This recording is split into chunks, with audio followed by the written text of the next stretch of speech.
Hello and welcome to the short Vort on Parshas Vayechi from Revii to Chamishi. In this week's segment, we have the topic of the Birchas Yaakov before his death that he gave to his sons, the Shvatim, and we're going to take a look specifically in Perek Mem Tes, Pasuk Tes Zayin, about Dan, and we're going to use a Hasidic derech. We're going to use the thoughts of the Imrei Emes in the shir that he gave in 1925.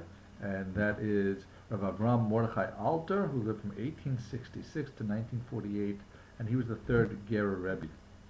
So in the pasuk it says, "Dan Yadin Amo," that Dan will avenge his nation, Kachad Shetei Yisrael, and bring unity to the Jews. Yehi Dan Nachash Alei Derech, and he shall be a serpent on the way, on the highway, Shefifon Alei Derech, and as a viper by the path, Hanoshech Ikvei Sus, the Pol Rochvo Achor, who bites the heels of the horse, and the rider will fall backwards. Lishiwascha Kibisi Hashem, for your salvation do I long, O Hashem.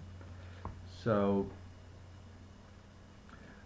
the Imrei Emes says that this is talking about, based on the words of the Ibn Ezra, that when Yaakov saw through Nevuah done in the image of a snake, the Nachash, he was afraid.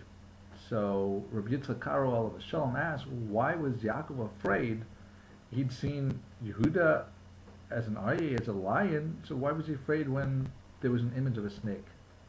So the Imrei Emes answers that he uses the Zohar, that this snake of the pasuk was referring to the snake, the original snake, and that was the Yetzer Hara, and Yaakov saw the Satan, and he was afraid, and therefore he said, Hashem, that I need your deliverance, Hashem, because without the help of Hashem, no one could overcome the Yetzer Hara.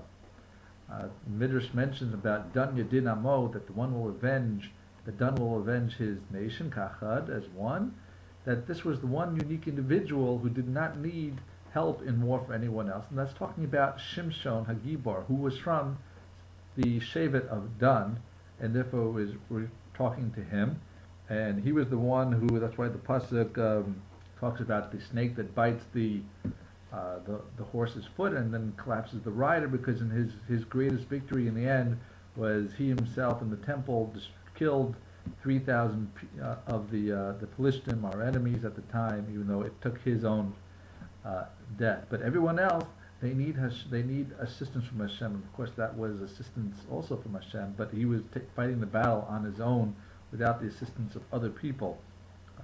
Some say there was a guerrilla type of warfare. He would come in and out and attack with his great strength. But what we're supposed to learn here about this, when it comes to dealing with the Yetzer Hara, he blinds us and he makes us think that we can do things on our own. The reality is, of course, without Hashem's help, we cannot fight this Yetzer Hara. We cannot be strong. And therefore we have to realize that everything that we succeed with, that's because of Hashgacha Pratis, individual guidance from Hashem, whether it's great or small. All our kochos, all our abilities come from Hashem, and that is the message that the Imrei Emes wants us to learn when it talks about that the Nachash here was the Yetzer Hara that we have to do battle with. So thank you for listening, thank you for sharing, have a wonderful Shabbos and a wonderful week.